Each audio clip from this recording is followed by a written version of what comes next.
أعوذ بالله من الشيطان الرجيم بسم الله الرحمن الرحيم زين للناس حب الشهوات من النساء والبنين والقناطير المقنطرة من الذهب والفضة والخيل المسومة والأنعام والحرث ذلك متاع الحياة الدنيا والله عنده حسن المآب قل أنبئكم بخير من ذلكم للذين اتقوا عند ربهم جنات تجري من تحتها الأنهار خالدين فيها وأزواج مطهرة ورضوان من الله والله بصير بالعباد الذين يقولون ربنا إننا آمنا فاغفر لنا ذنوبنا وقنا عذاب النار الصابرين والصادقين والقانتين والمنفقين والمستغفرين بالأسحار صدق الله العظيم الحمد لله الذي هدانا لهذا وما كنا لنهتدي لولا أن هدانا الله اللہ رب العالمین کا احسان ہے کہ اس نے ہمیں ہدایت کی روشنی سے نوازا ہے، اور اگر وہ یہ ہدایت ہمیں نہیں دیتے تو یہ ہدایت ہمیں نہیں دیتی۔ اللہ رب العالمین نے اس دنیا میں 8 ارب کے قریب انسانوں کو جو ہے زندہ رکھا ہے، اور ان انسانوں میں 2 چیزوں کو بڑا منفرد بنایا ہے۔ ایک جو نظر آنے والی چیز ہے وہ اس کے فنگر پرنٹس ہیں، جو 2 انسانوں کے بالکل نہیں ٹینجیبل، اور جو نظر نہ آنے والی چیزیں انٹینجیبل، وہ انسان کی سوچ ہے، وہ 2 انسانوں کی ملتی نہیں۔ 2 انسانوں کی سوچ کو اللہ نے ایک جیسا بنایا ہی نہیں۔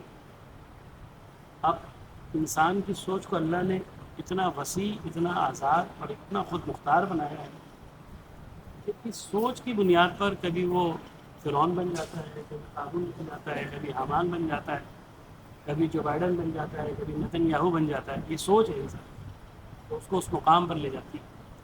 اس سوچ کو قابو کرنے کے لیے اللہ رب العالمین نے انبیاء علیہ السلام کے سلسلے کو دیا۔ انسان کو اگر وہ چھوڑ دے گا تو انسان سے بڑا حیوان کوئی نہیں۔ وہ اپنی سوچ کی بنیاد پر جو چاہے کرے گا، وہ کہے گا میری زندگی میری مرضی کی، میں جیسے چاہوں گزاروں۔ تو اسی لیے اللہ تعالیٰ نے انسانوں کی ہدایت کے لیے جو انبیاء علیہ السلام کے سلسلے کو جاری کیا، تو اس سلسلے کی آخری کڑی جو نبی مہربان صلی اللہ علیہ وسلم نے آ کے اس کو مکمل کی، اور پھر اس کے بعد جو ہے یہ دستور اور یہ قرآن جو ہمیں عطا کیے، یہ جو عرب مجاہدین ہیں، یہ جو عباس کے ساتھی ہیں، ان کا جو مخصوص نعرہ ہے وہ کیا ہے؟ اللہ غایتنا، اللہ ہماری غرض و غایت، ہم اللہ کے لیے ہیں، انا للہ و انا الیہ راجعون، ہم سب اللہ ہی کے لیے، ہمیں اللہ ہی کی طرف پلٹنا ہے۔ کہتے ہیں غایت ہماری کیا ہے، ہمارا مقصود، منزلہ مقصود کیا ہے؟ اللہ غایتنا، اللہ ہماری غایت ہے، ہماری زندگی وہی ہے۔ لیکن یہ بات پتہ کیسے چلے گی؟ والرسول ہادینا، رسول جو ہے ہادی ہے، اس نے ہمیں ہدایت کے راستہ دکھایا، اس نے بتایا کہ رب کو پہچاننے کا طریقہ کیا ہے۔ ورنہ رب کے نام پہ تو بہت سارے ادیان اپنے حساب سے اللہ کو مان رہے ہیں، لیکن ہم جس چیز کو کہتے ہیں کہ ہم بہترین انداز میں زندگی گزار رہے ہیں، وہ رسول کی وجہ سے۔ اللہ ہماری غایت، اللہ غایتنا والرسول ہادی، اور یہ ہدایت جب نبی چلا گیا تو پھر کیا ہوگا؟ نبی تو ہمارے درمیان موجود نہیں ہے، تو کہا کہ اس نبی نے ایک ایسا دستور، کانسٹیٹیوشن، ایک ایسی چیز ہمیں دے دی جس کو ہم کہتے ہیں قرآن و دستورنا، تو قرآن ہمارا دستور ہے۔ یعنی یہ قرآن بیسیکلی کیا ہے کہ اس کے ذریعے ہمیں پتہ چلے گا کہ زندگی کے شب و روز کیسے گزریں گے، ہماری زندگی کو گزارنے کا طریقہ کیا ہوگا، یہ قرآن بتائے گا۔ اللہ غایتنا والرسول ہادینا والقرآن دستورنا، اور پھر اس قرآن کے نظام کو جاری کرنے کے لیے جو طریقہ بتایا گیا ہے وہ کوئی اور طریقہ نہیں ہو سکتا۔ یہ سب کہنے کی باتیں ہیں کہ جناب اسلام محبت سے پھیلا ہے، ہاں پھیلا ہے، لیکن نیام میں تلواریں تھیں اور پھر اسلام نے محبت کی بات کی۔ ایسے نہیں جا کے کہا کہ بھائی جان آپ اسلام قبول کر لینا، ایسے نہیں ہے۔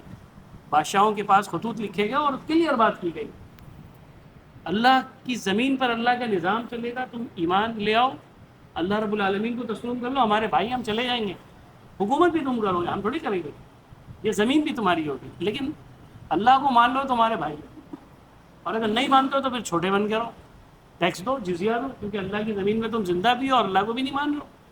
تو غلام کو تو آپ کو پتہ ہے نا کہ اس کو تو تابعداری کرنی پڑتی ہے نا، آقا جتنی تنخواہ دیتے ہو جیسے رکھے ویسے ہی رہنا ہوگا، تو ان کو چھوٹا بنایا گیا، بات الجزیہ وَإِنْ يَدْهُمْ صَاغِرُونَ، اور چھوٹے بن کے رہو، قرآن نے کہا۔ تم ایمان نہیں لاتے ہو، اللہ کو نہیں مانتے ہو، تمہیں چھوٹا بن کے رہنا۔ اور کہا کہ بادشاہوں نے جو بڑے بڑے تھے، فارس کے اور روم کے اور ایران کے، چلے بھائی تم ہوتے کون ہیں؟ عرب، جاہل قوم، ریگزاروں میں رہنے والی قوم، اور تم ہم سے آگے بھرم بازی کر رہے ہو، تم ہمیں کہہ رہے ہو کہ جناب ہم جزیہ دیں۔ تو انہوں نے کہا ٹھیک ہے پھر یہ تلوار جو ہے نا مقابلہ کرے گی کہ میں آؤں۔ اسلام ایسے پھیلا ہے، اسلام اس طرح نہیں پھیلا ہے کہ جا کر کے دعوت دی اور اسلام پھیل گیا۔ ہاں نیام میں تلوار تھی اور دعوت دی ہے، محبت سے بات کی ہے، لیکن نیام میں تلوار۔ تو فرمایا عرب مجاہدین جو بات کرتے ہیں اور جو حماس کے لوگ بات کرتے ہیں، اللہ غایتنا، اللہ ہماری غایت ہے۔ اور اس بات کو کس نے ہمیں سمجھایا؟ رسول و ہادینا، رسول نے ہمیں ہدایت کی راستہ دکھایا۔ والقرآن دستورنا، اور یہ قرآن ہم نافذ کرنا چاہتے ہیں۔ والجہاد سبیلنا، اور ہمارا راستہ جہاد کا ہے، اس کے علاوہ کچھ نہیں ہو سکتا۔ کیا کر لیا کس نے؟ لیکن وہ کھڑے ہیں، وہ کیوں کہ اگلا لفظ کیا ہوا؟ شہادت و امانی یونا، کہ ہمارا مطمع نظر، ہماری آرزو وہ شہادت ہے۔ آپ مجھے بتائیں نا، پیڈ آرمی کے اندر اور مجاہد میں کیا فرق ہوتا ہے؟ پیڈ آرمی جو ہوتی ہے وہ پھر مرنے کے بعد اپنے وہ بھی لیتی ہے، خراج بھی لیتی ہے، وہ بھی لیتی ہے، اس کا وظیفہ بھی جا رہا ہوتا ہے۔ مجاہد تو کہتا ہے کہ میں اپنی راہ، اللہ کی راہ میں اپنی جان قربان کرنے کے لیے۔ اسی لیے اللہ تعالیٰ نے اس قرآن کے اندر جو فرمایا کہ یہ جو انسانوں کی سوچ ہے، انبیاء نے اس کو بدلنے کا کام کیا۔ فَأَلْهَمَهَا فُجُورَهَا وَتَقْوَاهَا، کہ اللہ نے الہام کر دیا ہے انسانوں کے اندر دونوں راستے، فجورها و تقواها، کہ اس کے اندر نیکی بھی ہے اور اس کے اندر تقوی بھی ہے۔ فَأَلْهَمَهَا فُجُورَهَا وَتَقْوَاهَا، ہم نے الہام کر دیا نیکی کو بھی اور بدی کو بھی۔ قَدْ أَفْلَحَ مَنْ زَكَّاهَا، فلاح پا گیا کہ جس نے تزکیہ کیا۔ تزکیہ کیا ہے؟ عید کے کپڑے پہننے کے بعد کیا کیا آپ نے؟ پھینک دیے؟ نہیں، اس کو دوبارہ دھویا ہے، صاف کیا ہے، پریس کیا ہے، پھر خوشبو لگائی ہے، وہ پہننے کے قابل ہو گئے۔ تزکیہ یہ ہے کہ اپنی گندگی کو، اپنے ایمان کے اندر کمی کو، اپنی کوتاہیوں پہ بار بار پلٹے آدمی اور اللہ سے معافی مانگے، یہ تزکیہ ہے۔ قد افلح من زکاہا، فلاح پا گیا، کامیاب ہو گیا جس نے تزکیہ کیا۔ وقد خاب من دساہا، اور ناکام و نامراد ہوا کہ جس نے اس کو دبا لیا، اس نے کہا ٹھیک ہے بھائی، اس نے وہ والی چیز اختیار کر لی، وہ جو جینس نہیں پہنتے ہیں جو سال بھر نہیں اتاری جاتی ہے، یہ پہنتے رہو، کیا ہے کوئی مسئلہ نہیں۔ تو جس نے نفس کا تزکیہ کیا وہ کامیاب ہو گیا، اور جس نے نفس کو دبا لیا وہ ناکام ہو گیا۔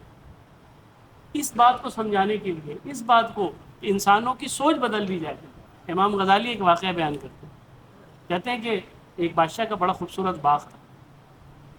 بادشاہ نے اپنے وزیروں کو ایک دن جمع کیا اور کہا کہ اس باغ سے جو سب سے بہترین پھل چن کے لائے گا اس کو سب سے اچھا انعام ملے گا، اور ایک ایک ٹوکری دے دی، لیکن شرط ایک لگائی کہ یہ دروازہ ہے ان اور یہ دروازہ ہے آؤٹ، اس میں ریٹرن نہیں ہے۔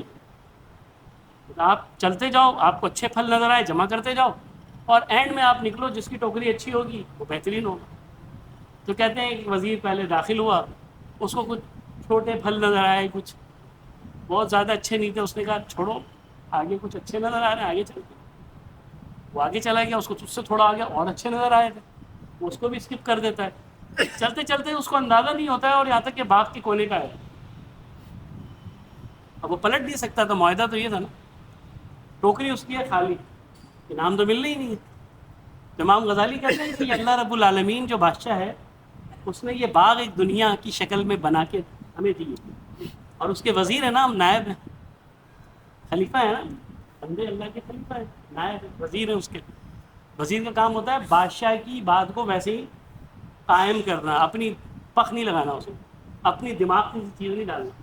جو رب نے کہہ دیا، جو بادشاہ نے کہہ دیا، وزیر کا کام ہوتا ہے ویسے ہی کرنا، تو ہم اس کے نائب ہیں، خلیفہ ہیں۔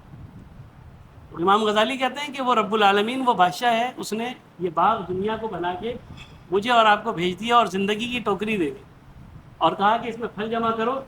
جب یہ عمر تھی تو میں کہتا ہوں میں کیوں جمع کروں، ابھی آپ بڈھے ہوں گے تو کریں گے، اور جب ہم 60 سال کے ہونے والے ہیں یا ہو گئے، اب ہم چاہتے ہیں کہ وہ پھل میں کچھ، وہ ٹوکری میں پھل جمع کر لیں، تو پہلی بات ہے ٹوکری نہیں اٹھائی جا رہی ہے، اور دوسری بات یہ ہے کہ پھل بھی اب کہاں ملیں گے، کیونکہ وہ جو اصل پھل تھے وہ تو ہم نے نکال دیے۔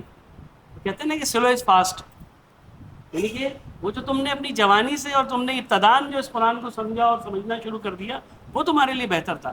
آج تو میں فارغ ہو گیا ہوں، میرے پاس کوئی کام ہی نہیں ہے، پھر میں قرآن پڑھتا ہوں تو کون سی بڑی بات ہے، میرے پاس کوئی کام ہی نہیں ہے۔ بات تو یہ ہے کہ تم جوان تھے، تم 16 17 18 20 25 سال کے تھے، اور پھر تم نے اپنی ٹوکری کو جو ہے پھلوں سے بھرنا شروع کیا. یہ وہ مہلت تھی جو تم نے اپنی ضائع کر دی. اسی بات کو قرآن کریم اس انداز میں سمجھا رہا ہے. کہتا ہے کہ تم قرآن کو تو پڑھو تو پتہ تو چلے کہ قرآن کہتا ہے کیا ہے.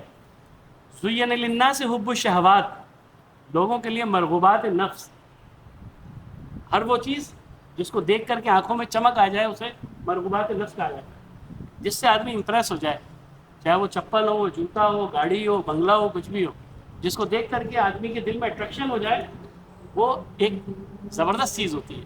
فرمایا اللہ تعالیٰ کہہ رہے ہیں کہ ہم نے جس کو اچھی چیزیں دیکھ کر کے بھی جو ہے وہ کچھ سمجھ میں نہیں آیا تو مطلب معذور ہے، وہ اس کو سمجھ میں ہی نہیں آیا.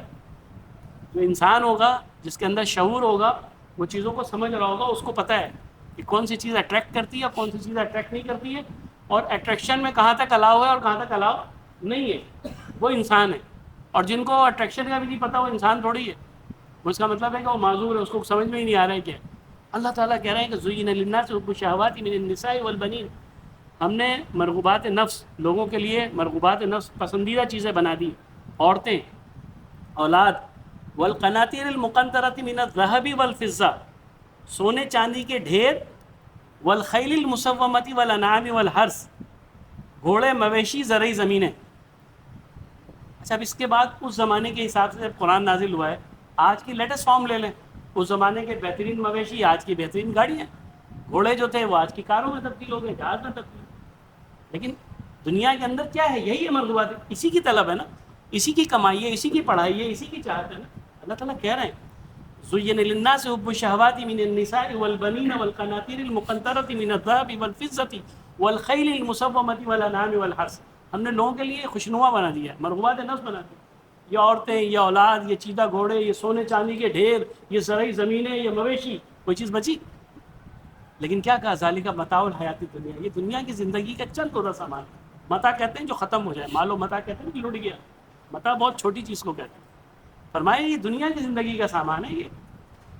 لیکن اللہ تعالیٰ آگے کیا کہہ رہے ہیں؟ اللہ تعالیٰ آگے کہہ رہے ہیں ذالک متاع الحیات الدنیا، یہ تو زندگی کے چند روزہ زندگی کا سامان ہے. واللہ عنده حسن المآب، اور اللہ کے پاس جو ہے اس سے بہت اچھا ہے.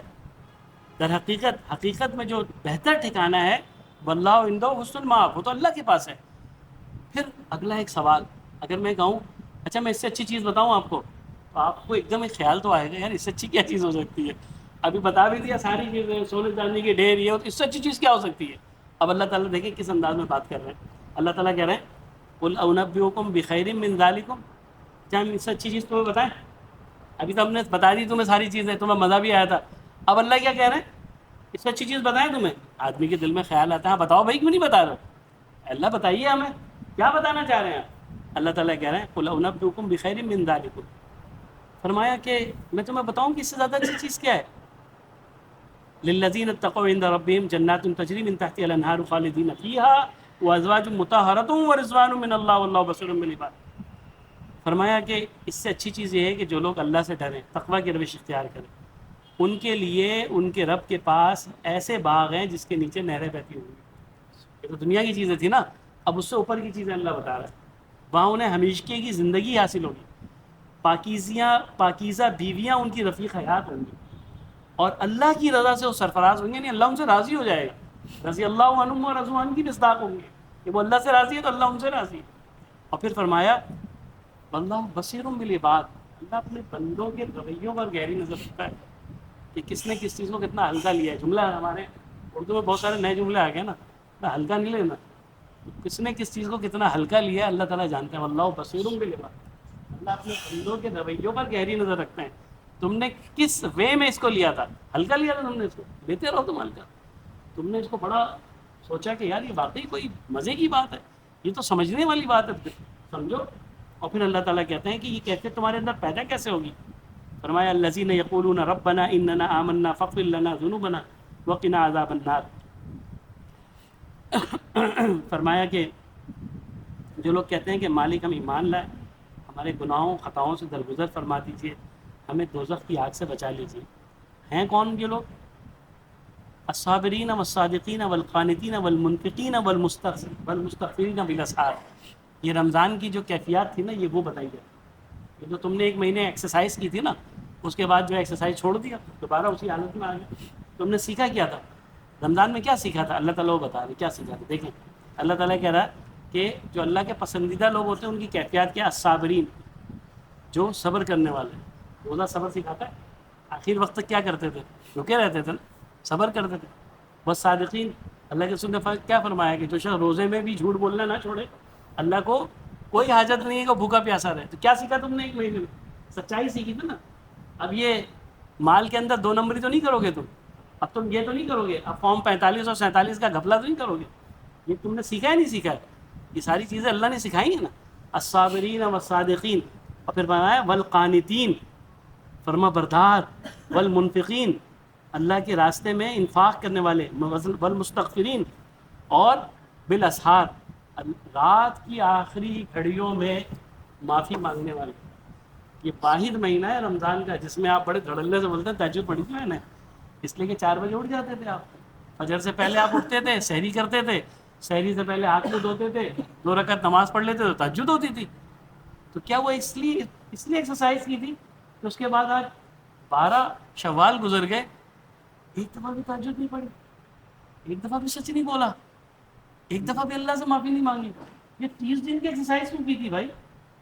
یہ ہتف غوری شاہین نگڑم بگڑم اس لیے کہ جب وقت آئے گا تو چھپا دیں گے اس کو، اس لیے بنائے تھے ہم نے۔ یہ ہماری دنیا میں 75 لاکھ اسٹینڈنگ آرمی، 80 لاکھ اور 75 لاکھ ریزرو آرمی، 2 ارب مسلمان، 57 اسلامی ممالک، 20 لاکھ غزہ کے لوگ۔ اور شرم یہ ہے کہ یہ روزانہ اسرائیل کے نتن یاہو کو فون کر کے بولتے ہیں، یہ سارے ہمارے حکمران اور ہمارے فوج کے جرنیل، بھائی جان ایک دن اور دے دیا تھا، خدا کے لیے اب تو حماس کو ختم کر دو، ہماری بڑی بے شرمندگی ہو رہی ہے۔ آج کون سا دن ہے یاد ہے کسی کو؟ 7 اکتوبر سے کون سا دن ہوگا؟ کیلکولیٹ کریں، 198، کیلکولیٹ کریں، ڈیلی کیلکولیٹ کیا کریں، چھوڑا نہیں کریں۔ یہ ہمارا پراؤڈ ہے۔ ہم کیا کر سکتے ہیں؟ ہم یہ کر سکتے ہیں، یہی کریں گے ہم کم از کم تم سے نفرت تو کریں گے۔ ہم تمہارے لیے ہاتھ اٹھا کے اللہ سے دعا مانگیں کہ اللہ تمہیں تباہ و برباد کر دے، کہ جو ہمارے وسائل پر قابض ہے، جو ہمارے ہم سے ٹیکس لیتے ہو، تم سے کس بات پہ لیتے ہو؟ کہ ہم امت مسلمہ کی حفاظت کریں؟ جھوٹ بولتے ہو، تم جھوٹے ہو، جھوٹ بولتے ہو، تم جھوٹے ہو، تم بے وفا ہو، تم اللہ کیا جواب دہی نہیں کرو گے۔ یہ سارے جتنے اسلامی ممالک اپنے آپ کو کہتے ہیں، ان کے حکمران اور ان کی فوجیں اللہ کے کٹہرے میں کھڑی ہوں گی، اور ہم فریاد کریں گے کہ پروردگار ہمیں بھی روکا تھا، انہوں نے ہمیں بھی یہ کام کرنے نہیں دیا تھا، ہم سے بھی کہتے تھے کہ یہ نہ کرو۔ گجرانوالہ میں مظاہرہ کرتے ہو تو اس کے بعد پکڑ لیا جاتا ہے، خواتین و بچوں کو تم پکڑتے ہو، شرم تم کو مگر نہیں ہے۔ اگر یہ قرآن کریم دلوں کے اندر اتر جائے تو پوری دنیا کے اندر جو ہے تبدیلی ہے۔ کیوں؟ قرآن نے کیا کہا تھا؟ شہر رمضان الذی انزل فیہ القرآن، یہ وہ قرآن ہے جو رمضان میں ہم نے نازل کیا ہے، ھدی للناس، انسانوں کے لیے ہدایت ہے، مسلمانوں کے لیے نہیں۔ ھدی للناس وبینات، اس میں واضح احکامات ہیں، من الہدی والفرقان، جو ہدایت کے راستے پہ انسانوں کو لاتے ہیں، فرق واضح کرتے ہیں۔ میرے بھائیوں، بس زندگی اسی کا نام ہے، وہ باغ، وہ عمر کی ٹوکری، اور وہ اچھے پھل کا جمع کرنا۔ اور کہتے ہیں کہ وہ جملہ جو ہے ایک بزرگ کو بڑا اچھا لگا کہ وہ کھڑے ہو کر سننے لگا کہ ایک برف بیچنے والا چیخ چیخ کر کہہ رہا تھا کہ رحم کرو اس شخص پر جس کی کمائی بھولی جا رہی ہے۔ بھائی برف اس نے لی ہے، ایک سلی، ایک 10,000 میں، 4,000 میں، 2,000 میں، جتنا ٹائم ڈیلے ہوگا برف کو آپ بچا نہیں سکتے ہو، اس کا پروفٹ کم ہو رہا ہے نا۔ یعنی 10,000 کی سلی کو بیچ کر کے اسے 12,000 بنانے، اگر وہ پگھل گئے، 20% پگھل گیا تھا، اس کا پروفٹ ہی نہیں ہوگا، وہ تو 10,000 واپس آئیں گے۔ تو کہتے ہیں کہ میں نے زندگی کو وہاں سے سیکھا، برف کو فروش کی اس جملے سے، رحم کرو اس شخص پہ جس کی کمائی بھولتی جا رہی ہے۔ یہ زندگی بس ایک لمحے کی ہے، کچھ وقت ہے، بظاہر یہ وقت لگتا ہے بہت بڑا ہے، وہ 60 سال، 70 سال، 80 سال، لیکن کیا ہے زندگی، پھر ختم ہو جائے گی۔ اسی لیے آپ دیکھیے، میں سورہ فتح کی 2 آیات 3 آیات سنا کر گفتگو ختم کروں گا کہ یہ قرآن کریم جو ہے یہ زندگی کا ویژن واضح کرتا ہے، یہ کلیئر کرتا ہے کہ تمہاری زندگی کا مقصد کیا ہے۔ میں بڑی معذرت کے ساتھ کہتا ہوں، دین کو جب مذہب میں تبدیل کر دیا گیا کہ جو جس کے انڈر چلا گیا اس نے چند طریقے اختیار کر لیا اور دین مذہب میں چلا گیا، اور خوش ہے وہ، کیونکہ اس کی زندگی میں وہی ہے۔ اگر کوئی مزار پہ بھی جا رہا ہے تو وہ مذہبی طور پہ جاتا ہے، وہ گانے بجانے نہیں جاتا ہے. اس کے نزدیک بہت بڑی بات ہے کہ جناب مجھے ملے گا، اولاد مل جائے گی اور یہ مل جائے گا. تو جو جس کے حوالے، جس کے انڈر میں چلا گیا وہ اسی میں خوش ہے اور پوری زندگی گزار رہا ہے، کیونکہ دین مذہب میں تبدیل ہوگی. جبکہ دین کیا ہے؟ دین جو ہے کانسٹیٹیوشن ہے، دستور ہے جس کو جاری کرنا ہے. آپ دیکھیں سورہ فتح کے اندر، سورہ توبہ میں بھی یہی آیت ہے، سورہ فتح میں بھی یہی آیت ہے، اور سورہ صف میں بھی یہی آیت ہے. 3 جگہ اللہ تعالیٰ نے ارشاد فرمائی یہ بات. اللہ تعالیٰ ارشاد فرماتے ہیں هو الذی ارسل رسولہ بالہدی ودین الحق، وہ اللہ ہے کہ جس نے اپنے رسول کو دین حق اور ہدایت کے ساتھ بھیجا. هو الذی ارسل رسولہ بالہدی ودین الحق لیظہرہ علی الدین کلہ، تاکہ وہ تمام ادیان پر اسے غالب کرے. یہ ہے رسولوں کا مشن اور یہ ہماری زندگی کا مقصد. ہم چند اعمال کے لیے نہیں پیدا ہوئے، ہم اللہ کے اس کانسٹیٹیوشن کو جاری و ساری کرنے کے لیے پیدا ہوئے. یہ ہمیں سوچنا ہوگا، کیونکہ اللہ نے لفظ دین استعمال کیا، مذہب کا اسلام میں کوئی لفظ نہیں ہے. مذہب تو ہم نے بنایا ہے، دین ہے اصل چیز. دین مکمل تبدیلی کو کہتے ہیں. وہ الذی ارسل رسولہ بالہدی ودین الحق، وہ اللہ ہے کہ جس نے اپنے رسول کو دین حق ہدایت کے ساتھ بھیجا. لیظہرہ علی الدین کلہ، تاکہ اسے تمام ادیان پر غالب کیا جائے. ہندوازم پہ، کرسچنزم میں، جوئش پہ، اس پہ اس پہ، دنیا کے جتنے مذاہب ادیان ہیں جو اپنے اپنے انداز سے جی رہے ہیں، اس کے اوپر دین کو غالب آنا چاہیے. وکفیٰ باللہ شہیدا، اور اس بات کے لیے اللہ ہی شاہد ہے. اور دیکھیں نبی صلی اللہ علیہ وسلم کی تعریف اللہ تعالیٰ کیسے کہہ رہے ہیں، محمد الرسول اللہ، محمد اللہ کے رسول ہے. والذین معہ اشداء علی الکفار رحماء بینہم، محمد اللہ کے رسول ہیں اور جو لوگ ان کے ساتھ ہیں وہ کفار پر سخت ہے اور آپس میں رحیم ہے. کہتے ہیں دبئی میں اتنی بارش ہوئی، اتنی بارش ہوئی کہ وہ بھگوان بھی نہیں بچا سکا. بڑی معذرت کے ساتھ کھولا تھا نا بڑا مندر انہوں نے، وہ انبیاء کی سرزمین پر شرم نہیں آئی انہیں، صرف اس لیے کہ پیسہ آ جائے، تھوڑی سی ٹورزم بڑھ جائے گی. اور یہ بات صحیح ہے کہ 4 لاکھ اگر پاکستانی کام کرتے ہیں تو تقریباً 22-24 لاکھ جو ہے انڈین کام کرتے ہیں، جس میں سے آدھے سے زیادہ ہندو ہیں. ان کو تو پیسہ چاہیے، تو وہ تو جو چاہیں گے ٹورزم کے لیے وہ کریں گے. اللہ تعالیٰ یہاں پہ فرما رہے ہیں کہ محمد اللہ کے رسول ہیں، ان کے ساتھ جو لوگ ہیں وہ کفار پر سخت اور آپس میں رحیم ہیں. سورہ فتح کی آیت ہے، اشداء علی الکفار رحماء بینہم، اور آپس میں رحیم. تراہم رکعا سجدا یبتغون فضلا من اللہ ورضوانا، جب تم انہیں دیکھو گے تو انہیں رکوع و سجود اور اللہ کے فضل اور اس کی خوشنودی کی طلب میں مشغول پاؤ. یہ ہے ایمان کی کیفیت، یہ ہے تربیت رمضان کی، کہ وہ ان کی نمازیں چھوٹتی نہیں ہیں. فرمایا کہ جب تم دیکھو گے تو اللہ کی فضل اور اس کی خوشنودی کی طلب میں مشغول پاؤ گے. سجود کے اثرات ان کے چہروں پر موجود ہیں جن سے وہ الگ پہچانے جاتے ہیں. نمازی کا چہرہ پہچانا جاتا ہے، یہ اللہ تعالیٰ قرآن میں کہہ رہا ہے، ایسی بات نہیں ہے. نور ہے وہ نور آپ تلاش کرو تو آپ کو نظر آئے گا. ایک بے نمازی کے چہرے پہ اور ایک نمازی کے چہرے کا نور الگ ہے. سیماؤں فی وجوہہم من اثر السجود، سجود کے اثرات ان کے چہرے پر موجود ہیں جن سے وہ الگ پہچانے جاتے ہیں. اچھا کیسا عجیب سا لگ رہا ہے نا، نئی کتاب تو نہیں ہے قرآن کریم کا، کوئی نیا پارہ تو نہیں ہے بھائی، یہ پرانا ہی ہے. وہ 30 سپارے جو تھے نا اللہ کے رسول کے زمانے میں وہی ہیں. ہم پڑھتے نہیں ہیں نا تو ہمیں ہر چیز نئی لگتی ہے. یہ کہاں سے آ گئی؟ یہ بھی آیت موجود ہے، اچھا یہ بھی ہے، اچھا یہ بھی ہے، جی یہ بھی ہے. وہ تو آپ نے اور میں نے پڑھا نہیں ہے، ورنہ یہ بھی ہے. فرمایا کہ ان کے چہرے ہی الگ ہیں، ان پہ اس سجود کے اثرات ہیں. اور پھر فرمایا ذالک مثلہم فی التوراۃ و مثلہم فی الانجیل، یہ ہے ان کی صفت تورات میں اور انجیل میں. کیونکہ ہم تو انبیاء کے سلسلے کو مانتے ہیں نا. نبی صلی اللہ علیہ وسلم کی شان میں گستاخی کرے کوئی عیسائی تو نعوذ باللہ آپ حضرت عیسیٰ کی شان میں گستاخی کریں گے؟ نہیں، ہمارا ایمان، ہم تو ان سے محبت کرتے ہیں. تو فرمایا کہ یہ جو اہل ایمان کی علامتیں ہیں جو انبیاء علیہ السلام کے دور سے چلتی آئی ہیں، وہ سجدے کی اثرات ہیں. فرمایا کہ تورات میں بھی موجود ہے اور انجیل میں بھی موجود ہے. اور اب آخری بات بڑی پیاری بتائی. فرمایا کہ کزرع اخرج شطأه فآزره فاستغلظ فاستوى على سوقه يعجب الزراع ليغيظ بهم الكفار. کہا کہ ان کی مثال ایسی ہے جیسے گویا ایک کھیتی ہے جس میں پہلے کوپل نکلی، پھر اس کو تقویت دی گئی، پھر وہ گدرائی، پھر تنے پہ کھڑی ہو گئی. کیسے مزے کے الفاظ ہے نا. یعنی آپ پڑھو تو لگتا ہے کہ یار یہ تو نئی آیت آ گئی، یہ تو پہلی دفعہ آ رہی ہے. ایسا نہیں ہے، 14 سال پرانی ہے. لیکن کیا انداز ہے، اللہ کا انداز دیکھیں کیا ہے. کہتے ہیں قرآن کو گنگنایا کرو، پڑھا کرو قرآن کو، اس کو سمجھا کرو، بہت مزہ آئے گا. اس کے اسباق کو یاد کرو، بہت مزہ آئے گا. فرمایا وَمَثَلُهُمْ، مثال ہے، کیا ہے؟ کزرع اخرج شطأه فآذره فاستغلظ فاستوى على سوقه يعجب الزراع ليغيظ بهم الكفار. اور آگے بتایا کاشت کرنے والوں کو خوش کرتی ہے تاکہ کفار ان کے پھلنے پھولنے پر جلے. کوئی تعلق ہمارا نہیں. وَلَن تَرْضَىٰ عَنْكَ الْيَهُودُ وَلَا النَّصَارَىٰ حَتَّىٰ تَتَّبِعَ مِلَّتَهُمْ. یہود و نصارہ تم سے راضی نہیں ہوں گے جب تک تم ان کی ملت کو، ان کے دین کو اختیار نہ کر لو. یہ اللہ تعالیٰ کہہ رہے ہیں. ہم پینگیں بڑھاتے رہے، ہم دوستیاں کرتے رہے، ہم امریکہ کے بیسٹ الائی بنتے رہے.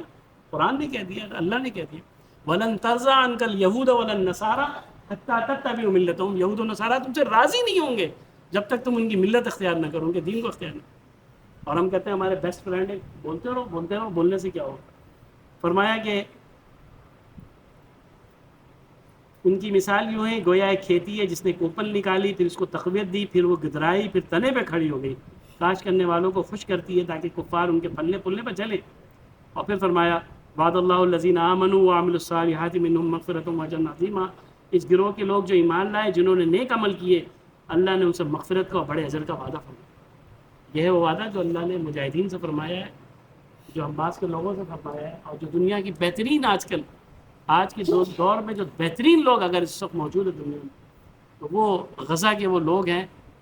کوئی گھر جو ہے باقی نہیں، کوئی گھر باقی نہیں، یعنی بکھرے ہوئے گھر. یعنی اگر 1 سال کا ہی بچہ ہے تو اس کے ماں باپ کو پتہ نہیں، وہ کہیں نہ کہیں پل رہا ہے. 60 سال کا بوڑھا ہے تو اس کا کوئی آگے بیٹا بیٹی نہیں ہے، مر چکے.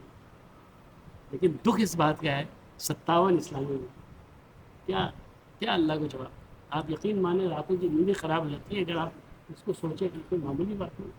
کتنی اللہ نے ہمیں سہولت دی، کتنا ہم نے اللہ تعالیٰ نے ہمیں آسانیاں دی. نئے کپڑے ہمارے پاس موجود ہیں، ہمارے پاس کھانے کا بھوک لگی ہے گھر جا کے کھانا کھائیں گے. اور آپ اندازہ کریں کیا صورت ہے. ہم جواب دہی نہیں کر سکیں گے، آپ یقین مانیں. اسی لیے اس قرآن کو جو ہے اس کے نظام کو لے کے اٹھنا ہے، اس کی دعوت کو عام کرنا ہے، اس کو اپنے سینوں سے لگانا ہے، اس کو پڑھنا ہے اور سمجھنا ہے.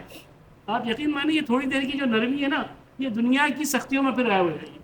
اب دل نرم ہو گیا ہے لیکن ہم پھر گھر جائیں گے وہی سلام ہے نا. وہ میں گفتگو بالکل ختم کر رہا ہوں. آخری بات ہے کہ حد حنظلہ اپنے گھر میں بیٹھے ہوئے ہیں، اچانک خیال آتا ہے اور باہر نکلتے اور چیختے ہیں حنظلہ منافق ہو گیا، حنظلہ منافق ہو گیا. ابوبکر صدیق رضی اللہ عنہ راستے سے گزر رہے تھے، کہتے ہیں حنظلہ کیا ہو گیا؟ میں تمہاری ایمان کی گواہی دیتا ہوں، تم اچھے آدمی ہو، ایک مومن آدمی ہو، تم منافق کیسے ہو سکتے ہو؟ کہتے ہیں کہ بھائی بڑا عجیب مسئلہ ہے کہ اللہ کے رسول کے سامنے بیٹھے ہوتے ہیں تو ایمان تو اچھل رہا ہوتا ہے، وہ آسمانوں تک پہنچ جاتا ہے، دل نرم ہوتے ہیں، گداز ہوتا ہے، دین کی ایک محبت ہوتی ہے. پھر گھر آتے ہیں وہی کھیتی باڑی، وہی بیوی بچے، وہی گھر کے مسائل، وہی یہ وہ پانی لاؤ، یہ کرو، دودھ نکالو. جس دور کے جو مسائل ہیں وہ تھے اور وہ رہیں گے.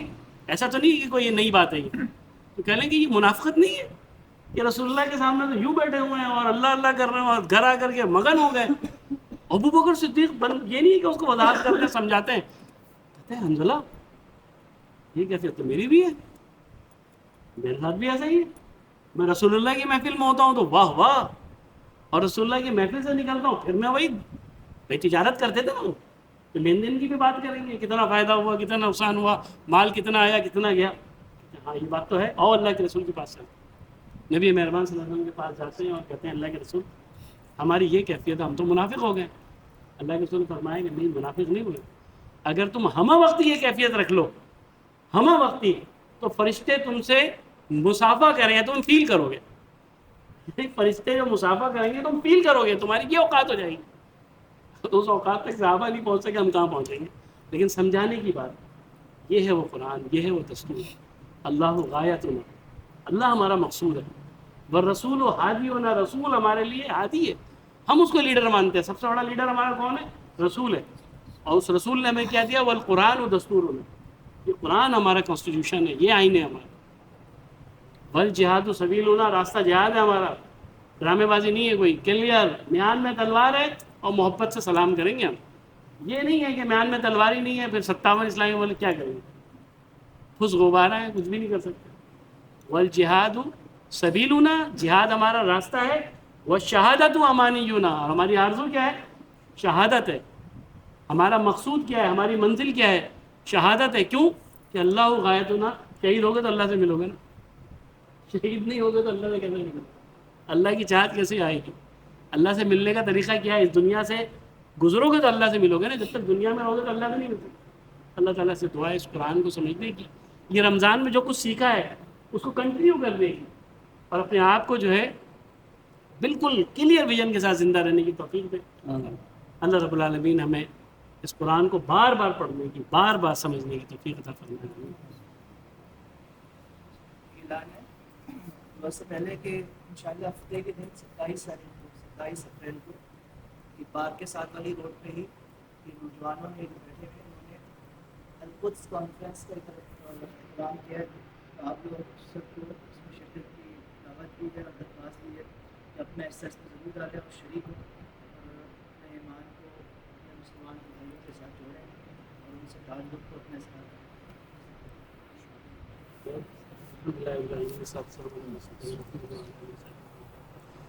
اللهم ارنا الحق حقا وارزقنا اتباعه وارنا الباطل باطلا وارزقنا اجتنابه اللهم انا على ذكرك وشكرك وحسن عبادتك اللهم انا نسألك الهدى والتقى والعفاف والغنى اللهم انا نسألك رضاك والجنة ونعوذ بك من سخطك والنار اللهم احسن عاقبتنا في الامور كلها واجعلنا من خزي الدنيا وعذاب الاخره رب ارحمهما كما ربياني صغيرا اللهم اغفر للمؤمنين والمؤمنات والمسلمين والمسلمات الاحياء منهم والاموات اللهم اشف مرضانا ومرضى المسلمین۔ خصوصی طور پر فاروق صاحب کے لیے دعا کریں، اللہ تعالیٰ ان کو صحت تندرستی عطا فرمائے اور تمام بیماروں کو گھروں میں جو ہے ہمارے اعزاء اقربا رشتہ دار اللہ سب کی مغفرت فرمائے۔